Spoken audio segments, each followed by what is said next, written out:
yang sedalam-dalamnya pada masyarakat. Saya minta maaf sedalam-dalamnya sekali lagi. Meminta maaf yang sebesar-besarnya atas setiap perkataan yang keluar dari mulut saya. Ramai-ramai meminta maaf atas kegaduhan akibat sikap dan ucapan yang dinilai telah menyinggung dan melukai hati rakyat. Tak lantas membuat anggota dewan luput dari sanksi. 5 anggota DPR yang mengeluarkan pernyataan dan aksi kontroversial dinonaktifkan oleh partainya masing-masing. Partai Amanat Nasional nonaktifkan Eko Hendro Purnomo atau Eko Patrio dan Surya Utama atau Uya Kuya sebagai anggota DPR. Keputusan diambil setelah mempertimbangkan dinamika politik di tanah air. DPP Partai Amanat Nasional memutuskan untuk menonaktifkan saudaraku Eko Hendro Purnomo dan saudaraku Surya Utama sebagai anggota DPR RI dari fraksi Partai Amanat Nasional DPR. Hal yang sama juga dilakukan Partai Nasdem yang menonaktifkan Ahmad Saroni dan Nafa Urbah sebagai anggota DPR RI dari fraksi Nasdem. Langkah ini diambil karena keduanya dinilai telah mencederai perasaan rakyat dan menyimpang dari perjuangan partai. Hingga saat ini, Saroni sendiri belum menyampaikan permintaan maaf ke publik. Ada pernyataan dari para wakil rakyat, khususnya anggota DPR RI dari fraksi Partai Nasdem yang telah menyinggung dan mencederai perasaan rakyat. DPP Partai Nasdem menonaktifkan saudara Ahmad Saroni dan Nafa Urbah sebagai anggota DPR RI dari fraksi Partai Nasdem. Partai Golkar juga menonaktifkan Adis Kadir sebagai anggota DPR. Keputusan diambil menyusul pernyataan Adis Kadir soal tunjangan fantastis DPR dinilai tidak peka dan memantik amarah rakyat. Dewan Pimpinan Pusat Partai Golkar secara resmi menonaktifkan Saudara Adis Kadir sebagai anggota DPR RI dari fraksi Partai Golkar. Setelah dinyatakan nonaktif melalui pimpinan partai politik, tidak otomatis mengubah status anggota DPR yang masih melekat. Karena dari sisi hukum, mereka tetap berstatus anggota DPR sampai adanya penggantian antar waktu yang bisa dilakukan setelah ada pemberhentian antar waktu yang disampaikan pimpinan partai politik kepada pimpinan DPR. Tim Liputan, Kompas TV.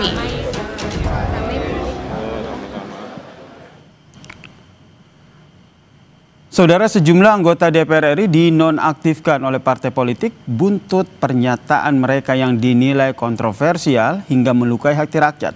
Namun ternyata mereka yang dinonaktifkan itu nyatanya masih menerima gaji, saudara. Apakah langkah ini bisa meredam unjuk rasa yang terjadi di berbagai daerah?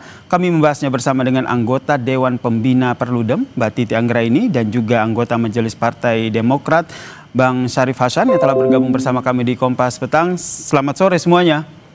Selamat sore. Selamat sore.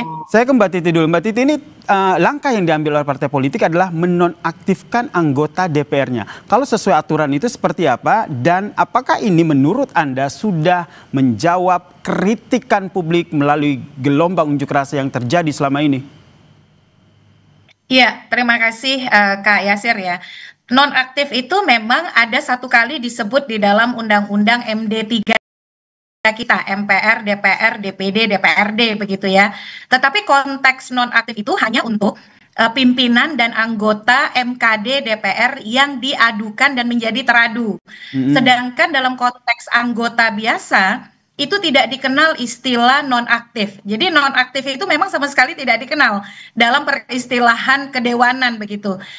Dalam konteks misalnya pemberhentian memang ada dikenal 3 hal. Yang pertama pemberhentian antar waktu, dan itu pemberhentian dilakukan karena mengundurkan diri, meninggal dunia atau diberhentikan. Itu diatur di pasal 239 Undang-Undang Nomor 17 Tahun 2014 tentang MD3. Kemudian ada juga penggantian antar waktu. Nah, penggantian antar waktu ini adalah mengganti anggota DPR yang diberhentikan tadi dengan anggota DPR dari dapil yang sama, yang berasal dari partai yang sama, yang memperoleh suara terbanyak berikutnya begitu. Dan yang ketiga juga dikenal istilah pemberhentian sementara. Nah, tetapi pemberhentian sementara ini hanya untuk anggota dewan yang menjadi terdakwa karena melakukan tindak pidana. Jadi kalau bagi saya istilah nonaktif itu merupakan keputusan politik internal partai yang tidak berkaitan dengan status formal kedewanan begitu ya. Itu kebijakan disiplin partai. Tetapi apakah kemudian mereka menjadi kehilangan status keanggotaan dewannya? Menjadi tidak. Karena kehilangan keanggotaan kedewanan itu hanya bisa kalau dia mengundurkan diri, diberhentikan, atau meninggal dunia. Nah, situasi itu kan tidak terjadi pada orang-orang yang disebutkan tadi, baik dari Partai Nasdem, Partai Amanat Nasional, ataupun Partai Golkar. Jadi yang kita tunggu adalah apa yang dimaksud dengan nonaktif itu bergantung tindak lanjut dari masing-masing partai. Kalau masing-masing partai itu ingin mengganti misalnya, itu statusnya artinya dia diberhentikan oleh partai sebagai anggota dewan dan itu ada prosedurnya. Pimpinan partai harus mengusulkan kepada pimpinan DPR.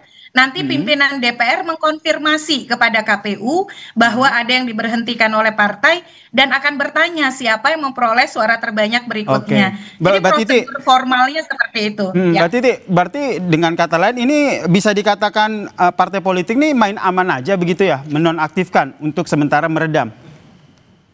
Ya bisa dibilang begitu karena ini ansih menjadi kebijakan internal partai. Kita harus cek nih sama Pak Syarif dan kawan-kawan misalnya di pimpinan DPR itu apakah sudah ada pengusulan pemberhentian anggota yang bersangkutan oleh pimpinan partai karena yang mengusulkan itu adalah pimpinan partai kepada pimpinan DPR. Baik, tahan di situ dulu ya Mbak Titi ya. Kita langsung ke Bang Syarif. Bang Syarif, kenapa akhirnya menurut Anda dari sisi politik deh ini, kenapa akhirnya partai politik ini mengambil langkah menonaktifkan?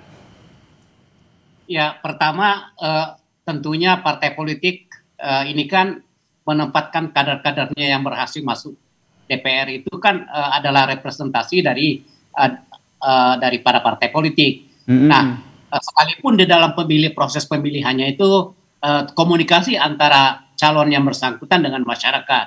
Nah, dan harus diingat bahwa sebenarnya secara de jure bahwa keberadaan anggota DPR itu adalah merupakan representasi juga dari partai. Jadi kalau partai mengambil suatu kebijakan untuk menonaktifkan, saya pikir ini adalah langkah politis, tetapi sekali lagi langkah politis ini tidak berdampak kepada keberadaan para anggota tersebut.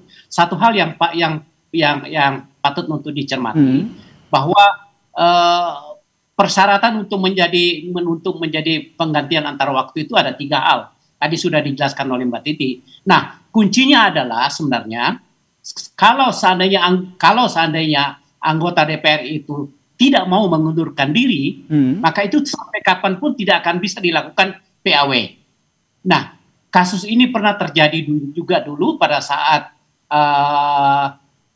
pimpinan DPR akan dilakukan PAW sampai akhir masa sidang, masa waktunya itu juga tidak bisa dilaksanakan karena apa?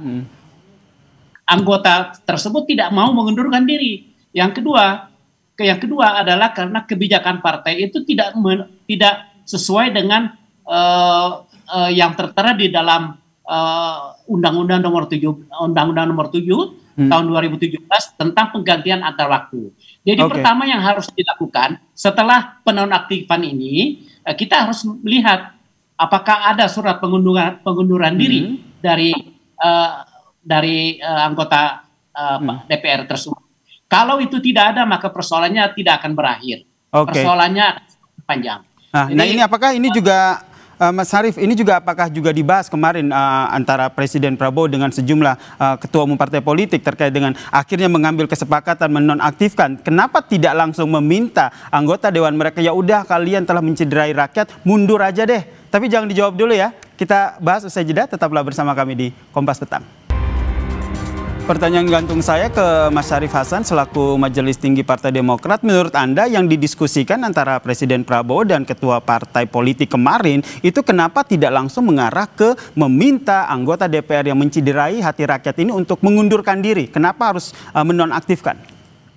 Ya, saya pikir itu kan yang sifatnya teknis tentunya diserahkan kepada partai-partai politik yang bersangkutan. Kan presiden kan mengambil hanya kebijakan makro saja, ya kan, menyangkut masalah teknisnya tentunya diserahkan kepada partai-partai politik yang bersangkutan dan prosedur bagaimana untuk dilakukan pergantian antar waktu. Saya pikir presiden mengambil kebijakan tersebut udah tepat, ya kan. Jadi tidak terlalu mendetail. Semuanya bisa diselesaikan oleh partai. Silahkan partai menyelesaikan. Saya pikir itu intinya. Baik, dan akhirnya keputusannya adalah menonaktifkan begitu ya. Sekarang kita fokus ke menonaktifkan, tidak ada opsi mengundurkan diri begitu. Kalau menurut Mbak Titi sendiri prosesnya akan sepanjang apa?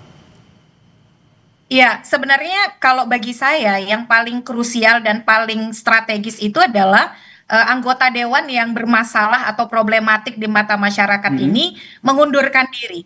Anda mendorong itu, Anda mendorong agar mereka menyampaikan secara terbuka karena sudah mencederai hati rakyat untuk mengundurkan diri ya? Oh iya benar, karena kan dengan segala permintaan maaf yang sudah dilakukan, tindakan partai yang menonaktifkan, lalu efek ikutan yang terjadi, sebenarnya itu sudah menjadi dasar yang sangat kuat untuk mengambil tindakan elegan dan bermartabat, yaitu mengundurkan diri. Baik, ini akan membawa dampak marwah yang baik dan juga rekam jejak yang setidaknya menjaga kehormatan mereka secara personal dan juga bagi partai politiknya. Karena tradisi mengundurkan diri itu menjadi pembelajaran politik yang berharga untuk publik.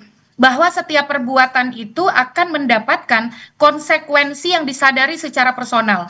Itu adalah tanda-tanda integritas sebenarnya ya. Kalau kita lihat misalnya, banyak sekali rekaman yang mengatakan salah satu pemicu itu adalah kekecewaan masyarakat terhadap perilaku mereka dan juga bagaimana mereka menyikapi apa yang menjadi aspirasi dan perasaan rakyat. Kan sebenarnya mereka ini wakil rakyat. Tapi ketika rakyatnya sudah merasa dicederai, dilukai, disakiti, esensi sebagai wakil rakyat itu sebenarnya sudah lepas. Dan dengan demikian sebenarnya yang paling dibutuhkan adalah teladan. Bagaimana mereka merefleksikan kehadirannya itu dengan cara yang baik ke hadapan masyarakat kita. Dan ketimbang misalnya menggunakan istilah-istilah yang sangat politis dan lebih mengarah kepada disiplin partai daripada disiplin kedewanan, ya lebih baik si anggota dewan tersebut mengundurkan diri. Toh sekarang misalnya juga ada di luar negeri, tidak bisa dihubungi, tidak bisa berdialog. Jadi sudah terputus juga relasi aspirasi dan juga relasi konstituensinya dengan para wakil tersebut, begitu kira-kira. Baik ya, kita nantikan ya apakah ini anggota dewan yang sudah dinonaktifkan ini akhirnya memilih opsi seperti yang tadi dianjurkan oleh Mbak Titi Anggraini, yaitu mengundurkan diri demi meredam gelombang unjuk rasa ini. Kita nantikan bersama ya. Terima kasih anggota Dewan Pembina Perludem Mbak Titi Anggraini dan juga anggota Majelis Tinggi Partai Demokrat Bang Syarif Hasan telah bergabung bersama kami di Kompas Petang. Salam sehat semuanya.